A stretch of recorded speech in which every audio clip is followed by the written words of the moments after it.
Labvakar. Es klausījos tās iepriekšējās runas un domāju par to, cik patiesi racionāli mēs spējam domāt un runāt par lietām, kas ir kaut kādas tā kā augstākas kādreiz. Droši vien mēs tās būtu saukuši par tādām tā kā dievišķām lietām vai par tādām metafiziskām lietām. Un man ir jāatzīst, ka tajā brīdī, kad mēs kā cilvēki vai es kā arhitekts vai mēs kā arhitekti vispār sākam domāt par lietām vai runāt par lietām vai vēl trakāk darīt kādas lietas tādā līmenī, kas risinātu kaut kādas tādas problēmas, par ko mēs šeit iepriekš dzirdējām, tad mēs visticamāk nonākam tajā stadijā, ko mēs, vai tajā zinātnes nozarē, ja tā to vispār var saukt, ko mēs varētu dēvēt par utopiju. Tāpēc es arī mazliet mēģināšu runāt par to, ko es īstenībā uzskatu par utopiju, par prātuļojumiem, kā mēs dzīvosim rīt, tādā telpas vai tādā tā kā māju vai istabu izpratnē. Ja mēs mazliet ietu atpakaļ vispār pasaules vēsturē, skaidrs, ka tā pašapziņa, par ko es šeit mirkli atpakaļ teicu, tajā ticībā, ka mēs varam ietekmēt rītdienas dzīvi, tāda sākotnēji mums nav bijusi. Mēs pietiekoši ilgu laiku esam bijuši pārliecināti, ka mēs esam tur radušies kādā nebūtu dārzā. Ticams, ka kādos brīžos mēs to esam saukuši par ēdens dārzu, tad mēs esam zinājuši, ka tas ēdens dārzs pārvērtīsies par zemes dzīvi, un droši vien, ka tā zemes dzīve kaut kad beigsies, un nekādas tādas īpašas utopijas nav bijušas nepieciešams, ko īpaši ir pasvītrojis arī un īpaši attīstījis ir baznīca, taiskaitā kristīgā baznīca, jeb jūdejas kristīgā tā kā filozofiskā koncepcija, tātad Dieva pilsēta, kas ir patiesi tā vienīgā pilsēta, kurā mēs dzīvojam, un mums īsti ne par ko tā nebūtu jāuztraucās līdz kādā 15. gadsimtā mēs pēkšņi uzzinājām tādus pavisam sengrieķu darbus, kādi mums šobrīd ir pavisam skaidri zinām, tur bija droši vien Platons, Aristoteles un vēl kāds nebūtu, un cilvēks sāk aizdomāties par to, ka var jau būt, ka Dievs tur kaut kādā veidā ir saistīts ar zināšanām, iespējams, ka tur ir kāda nebūtu loma dabai, iespējams, ka Dievs un daba nav nemaz tik ļoti attālināti, un cilvēks sāka mēģināt saprast to, kas tad notiks rīt. Un tā pavisam loģiskā un vienīgā viņa sapratne bija tāda, ka tas, ko mēs varam, vai tas, kā mēs gribētu to ietekmēt, mēs varētu ticēt, kad eksistē kāda laimes sala vai eksistē kāda vieta, kurā viss ir pavisam savādāk, pavisam laimīgāk, kur cilvēki dzīvo atšķirīgu dzīvi, kur ir ārkārtīgi sakārtots tas viss. Un šī renesanses laikmeta koncepcija ir patiesi saglabājusies līdz pat 21. gadsimtam, un mēs vēl ar vienu runājot vai domājot par utopiju, mēģinām tās lietas skatīt izolēti. Mēs gribam saprast vai mēs gribam iedomāties, ka tas viss notiks kaut kur citur, bet ne šeit. Ja mēs gribētu būvēt jaunu Rīgu, tad mēs to noteikti būvētu kaut kur vai nu pie Babītes vai pie Siguldas, bet noteikti ne jaunā Rīgā, jo šeit jau viss ir tā kā sabojāts un mums vajag pavisam kaut ko citu. Tas pirmais, par ko mēs vispār varētu runāt vai domāt, ja mūs uztrauc nākotne, tad tāda pavisam elementāra uztraukuma pamatā droši vien, kad varētu būt pārapdzīvotība. Mēs saprotam, ka tur kaut kāds cilvēks skaits ir sasniedzis kaut kādu nebūtu līmeni. Iespējams, ka tas neattiecās tieši uz mums, iespējams, ka tas ir kaut kur citur. Un tomēr šī pārapdzīvotība skaidrs, ka mūs kaut kādā veidā interesē. Tās pirmās domas par pārapdzīvotību, par to, ka mēs gribētu risināt šos jautājumus, parādās pavisam saprotams līdz ar tādu demokrātijas rašanos. Tas ir kaut kāds 17. 18. gadsimts plus mīnus Franču revolūcija.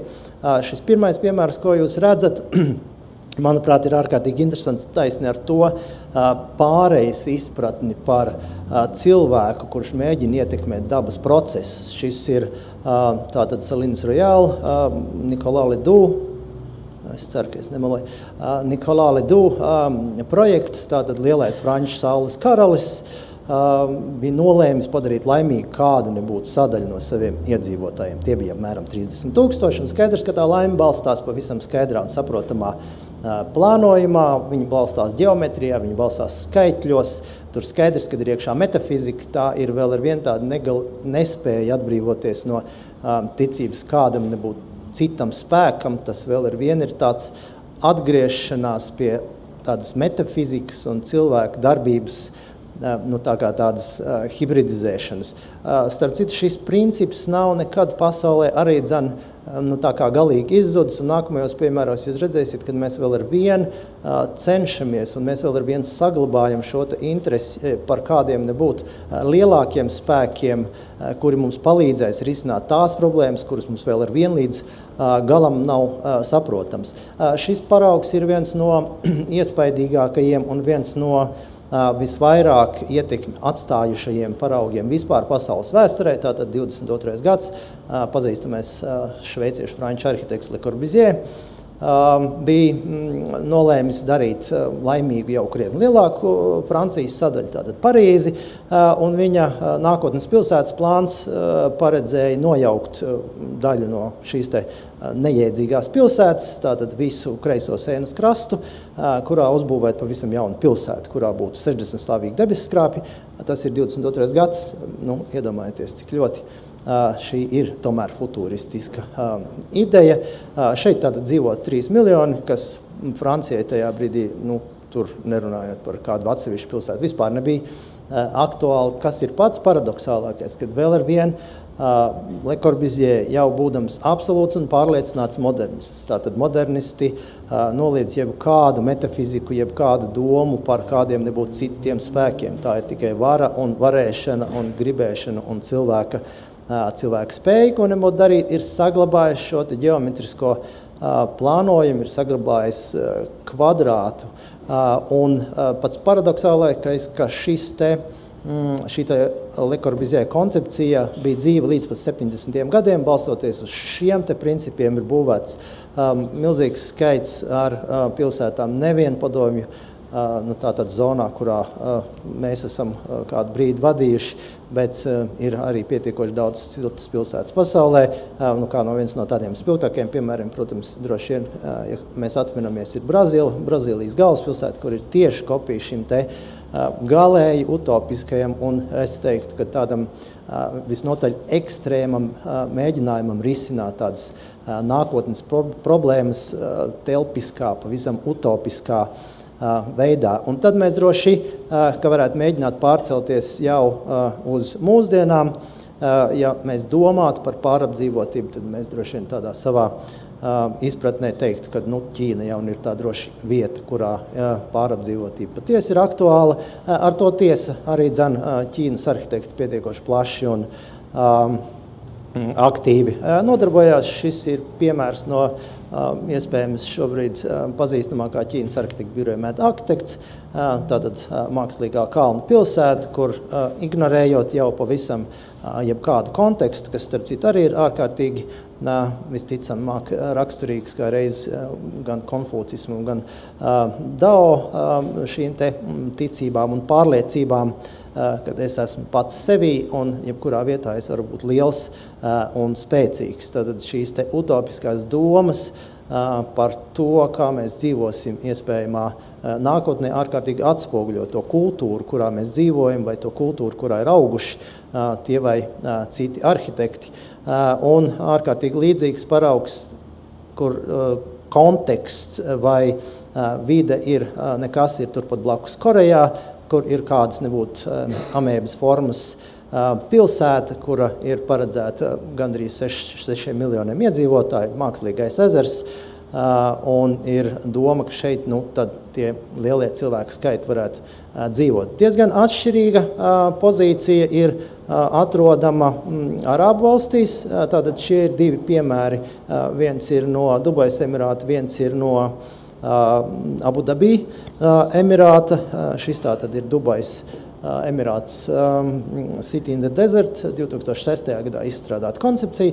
Tātad pavisam atpakaļ mēs redzam tradīciju, kas mums jau ir saprotama no, kā jau es teicu, judajas kristīgās, šeit jau musulmaniskās, kas patiesi ir tādas pārmantojamība tradīcijas. Tātad tas ir pilnīgs un precīzs pareizs kvadrāts, tur ir ļoti skaidrs proporcijas, un atpakaļ pie Tomas Mūra salas. Tā ir sala tuksnesī, kur pavisam skaidrs tā laime būtu atrodama un absolūti identisks, protams, konkurējošs blakus Emirātu mēģinājums, tātad Masdar City, kas ir radies apmēram tajā pašā laikā. Skaidrs, ka vienmēr utopiskās teorijas vai domas par kādu nebūtu tādu tā kā nākotnes izmaiņu, ko spētu darīt cilvēks, ir saistīts ar cilvēku varēšanu. Un tāpēc ārkārtīgi daudz piemēri ir šobrīd kā reiz saistīti ar tām valstīm, kuras nav pieredzējušas krīzi, vai kurās krīze ir pavisam atšķirīgi izprotama un kurās tas uzplaukums bija ārkārtīgi atšķirīgs, nekā mēs to esam raduši redzēt. Un šis ir viens no galēja ekstrēmismu piemēriem. Mēs, protams, varētu domāt par to, ka iedzīvotāju skaits pieaug nevis kādā nebūtu dabiskā veidā, bet viņš, protams, var pieaugt arī tādā tā kā migrācijas veidā. Kas ir klasiskā migrācija? Klasiskā migrācija, protams, ir Chinatown, jeb ķīniešu pilsēta. Šis arī ir medarhitekts piedāvājums, tā saucamā Mobile Chinatown. Tātad šajā Mobile Chinatown, kuru var novietot jebkurā pasaules pilsētā, šeit jūs viņu redzat Romā, var izvietoties 15,000 laimīgi ķīnieši, kuriem tur ir viss, kas viņiem ir nepieciešams, tas, ko viņi dara, viņi tad kaut kādā laikā skaidrs, ka tur ir ironija un nevajag, es pieņemu, ārkārtīgi nopietni izturēties pret visām tām lietām, ko es šeit runāšu, neskatoties uz to, cik es pats esmu nopietns, jo es mēģinu atcerēties visu to, kas man jāpasaka. Tur ir ārkārtīgi daudz ironijas iekšā. Šeit tad tie ķīnieši tur kaut kā tā kā nāk lejā, un tad viņi atkal liek atpakaļ, un tur viņiem ir savas saules pilsētas, un tā skaitā viņiem tur ir virtuālā kapsēta. Tas nozīmē, ka tur tie pelni kaut kur tiek izpūsti, bet ir kaut kādas datorizētas vietas, kurā tie ķīnieši varētu tā kā ieraudzīt savu vecotēvu vai vecomāti. Mēs droši varam pavisam viegli skatīties uz šādu tipu teorijām, tik ilgi, kamēr tās ir izstrādājuši paši šīs etniskās grupas vai nācijas piederīgie. Ja mēs mēģinātu paši par to ironizēt, tas droši, ka nebūtu tas pats labākais veids. Skaidrs, ka viens no klasiskākajiem un redzamākajiem veidiem vai piemēriem, kā domāt vai kā skatīties uz utopiskām teorijām, protams, ir ambīcijas.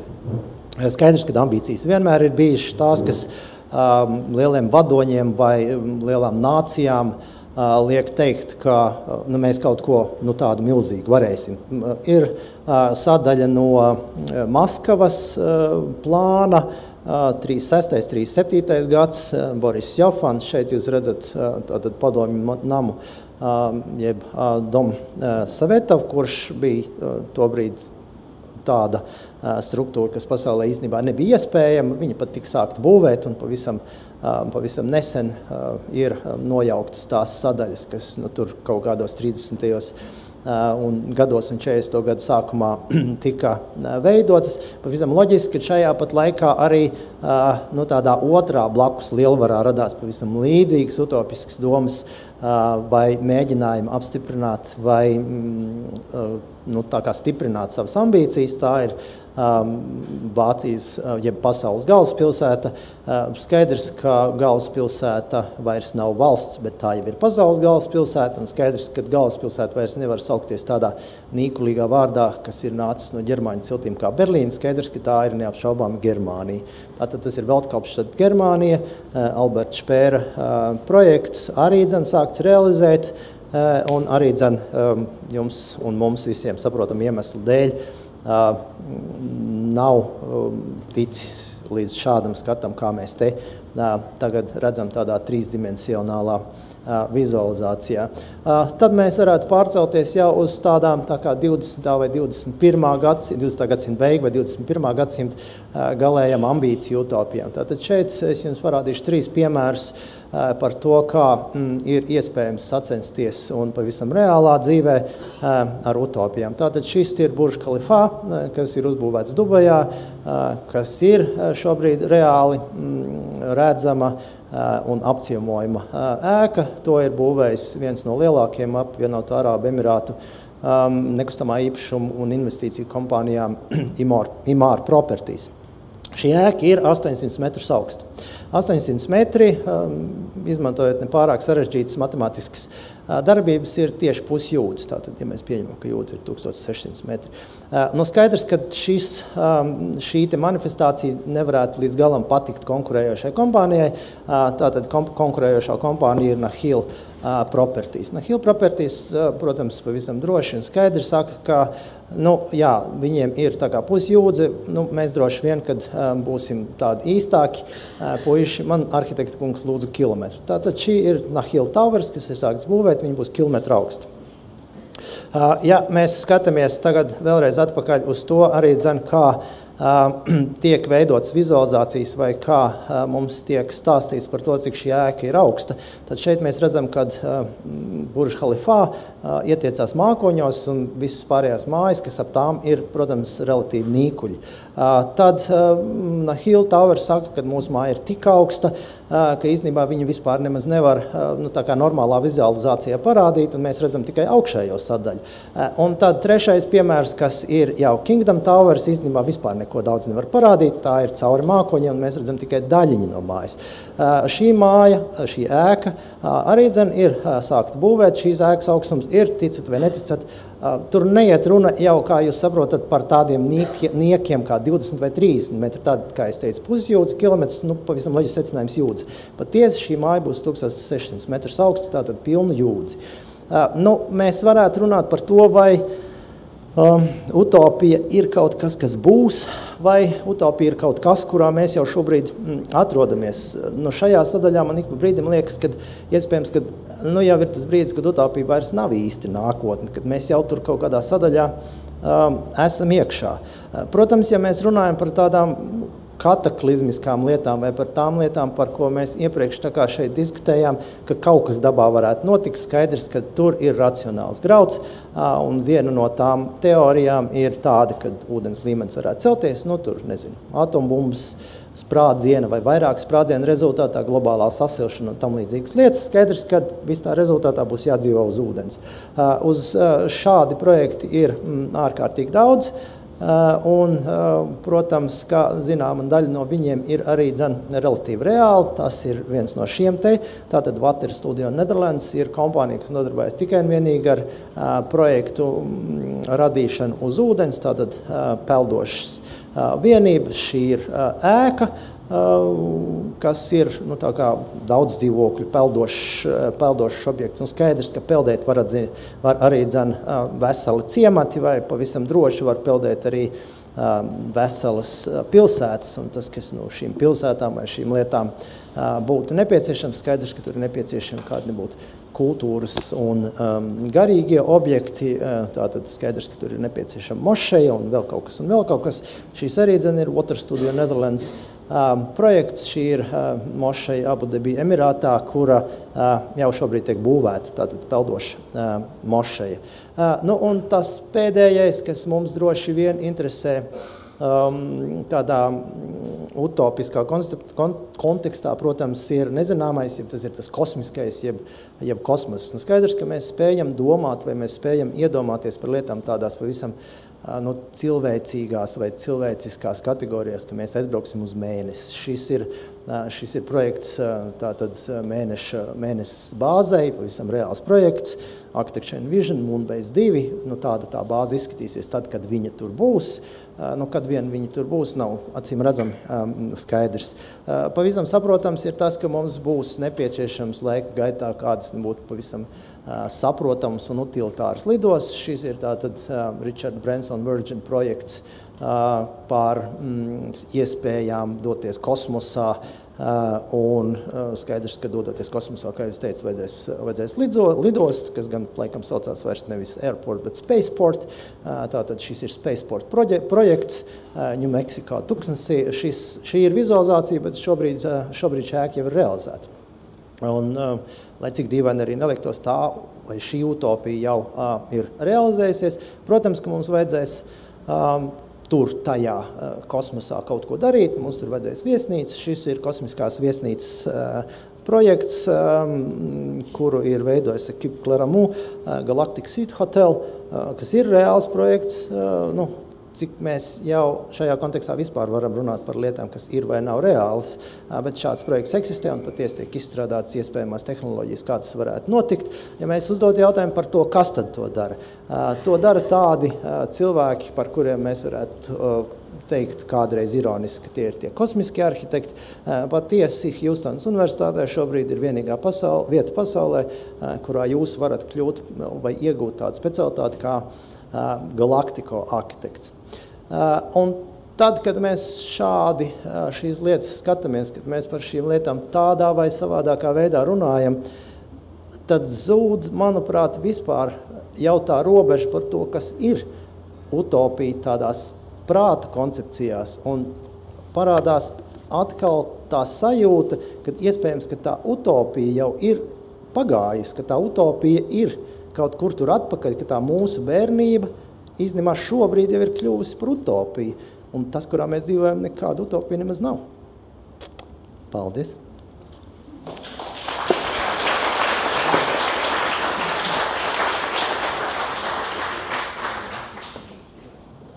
Varbūt jūs varat nosaukt kaut kādus tādus vietējos Rīgas un Latvijas projektus, ko jūs arī saukt par utopiskiem? Es domāju, ka Rīga pat par sevi ir utopiska lieta. Mēs esam iedomājušies, ka mēs varam būt miljonu pilsētu vietā, kurā nav miljonus iedzīvotāju. Es domāju, tas jau pats par sevi ir utopisks jēdziens, ko mēs tur vēl gribam utopiski dabūt. Bet, ja jūs domājat par tādu tā kā māju vai vistabu kopumu, kas ir utopisks, skaidrs, ka nē.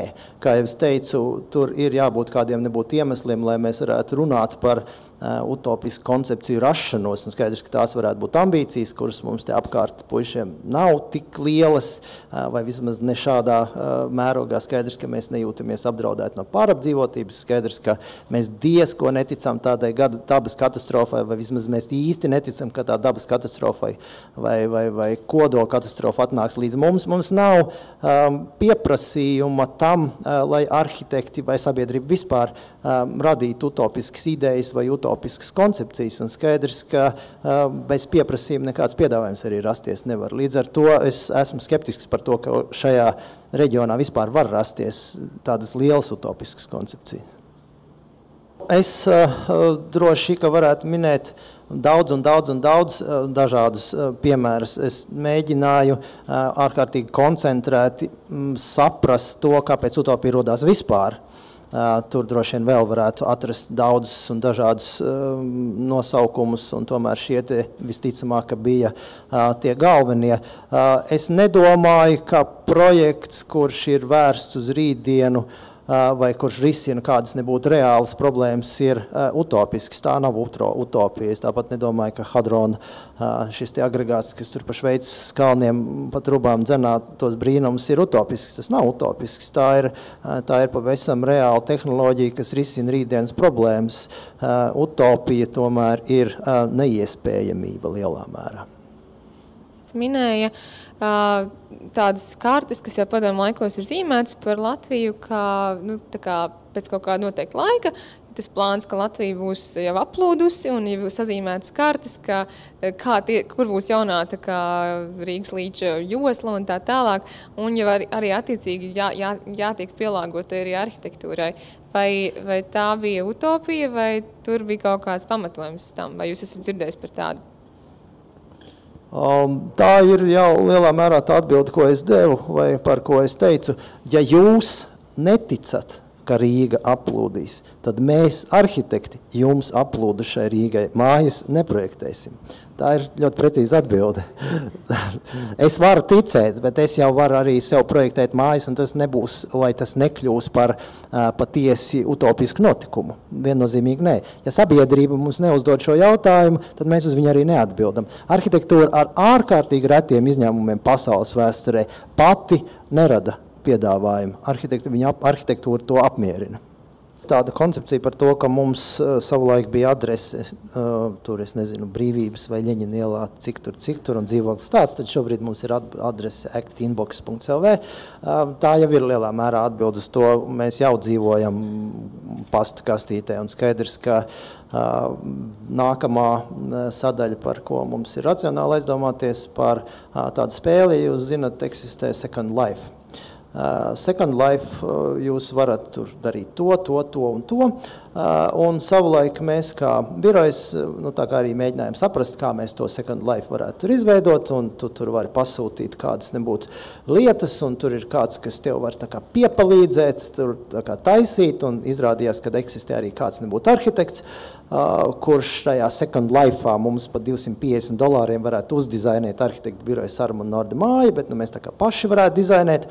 Uz ko viņš mums saka, ka, labi, jūs vēl varat dizainēt paši, bet apmēram pēc 4 mēnešiem es jau esmu vienojies ar, neatminos, kā sauc to kompāniju, kas izstrādāja Second Life, es jau esmu vienojies ar Second Life, ka man būs certificēšanas kompānija, kas certificēs arhitektus, kas strādā Second Life un izstrādā šajā te sadaļā, man jau paliek grūti tās pagāpes šeit domāt. Tā kā mēs tur esam iekšā pilnā mērā, un tur patiesi tiek certificēti arhitekti, kas izstrādā Second Life jums interjerus vai mājas būvēt. Tur viss ir ar to kārtībā. Izejot no iepriekšējā, šajā vietā tuvā nākotne 1% ir 2,49 augstums. Tas tā vienkārši atbildēja par zinātniski prognozētām plūdu lietām. Un šeit ir 2 jautājumi. Pirmais, vai tie cilvēki, kas radīja šīs utopijas, viņi daudzi principā mērķtiecīgi dzīvoja būdiņās, teiksim, Corbusier varbūt, kas rada šīs te lielās utopiskās filozofijas. Līdz ar to, vai tur no tās disharmonijas nerodas kaut kāda tēma vai problēma, un otrs tīri praktiskais, ezējot no pirmā, ir, vai mums ir mazliet jāiet ūdenī vai nav jāiet ūdenī kā arhitektiem. Vai ir tas pieprasījums vai nav tas pieprasījums. Viņu vajadzētu apmierināt vai nevajadzētu apmierināt. Paldies! Vispirms par to pretrunu, vai tie arhitekti, kas izstrādā tās koncepcijas, tā kā paši ir nākuši no būdiņām vai nav. Es nedomāju, ka tas būtu par tādu kaut kādu zīmi nosakāms. Ir arhitekti, kas ir nākuši no pavisam bagātām ģimenēm, ja mēs runājam tādās koncepcijās un bijuši ārkārtīgi izglītot, un ir tādi paši, kas, piemēram, tas pats Rems Kohaus-Soms, vai ir arī droši vien tādi, kas ir no mazāk, tā kā tādām. Tur nav, manā izpratnē tur nekas tāds iekšā neslēpjas, tā ir vienīgi tikai tāda tā kā prāta varēšana un prāta koncepcija. Ja mēs runājam par to jautājumu, vai mums ir jāiet iekšā ūdenī, vai nav jāiet iekšā ūdenī, tad vispirms droši, ka mums būtu auditorijai jāskaidro, ka acīm redzot Bērziņkungs, būdams arhitekts un pilsētbūvnieks, ko viņš nestādījās priekšā pirms uzdevušot jautājumu, ir domājis jaunos Rīgas apbūves noteikumus, kuri šobrīd ir apspriešanā un kuros tiek piedāvāta versija par to, ka mēs varētu būvēt uz ūdens. Netiek tiesa līdz galam atšifrēts, kādā veidā tas būtu vai kādā veidā tas nebūtu. Ja man principiāli šo jautājumu uzdod, es tikpat principiāli varu atbildēt, ka jā, es esmu pārliecināts, ka mums ūdens virsma ir pietiekoši daudz, mums tā ir jāizmanto. Tas gan nozīmē, ka mums ir jābūt atbildīgiem šajā izmantojumā, bet man atbildi ir viennozīmīgi jā. Kā jums šķiet, mēs dzīvosim miljonu pilsētu, vai Rīgā būs miljonus iedzīvotāju? Kā jums pašam šķiet? Es domāju, ka nav liels izvēles. Rīgā būs miljonus iedzīvotāju, un es domāju, ka Rīgā būs miljonus iedzīvotāju tikai tāpēc vien, ka miljonus iedzīvotāju nebūs Tallinā un Viļņā un Kaunijā un Klaipēdā. Es domāju, ka šajā spēlē ilgtermiņā Rīga, protams, izkonkurē šīs pilsētas, un to rāda arī vēsture. Viennozīmīgi, jā. Pateicos.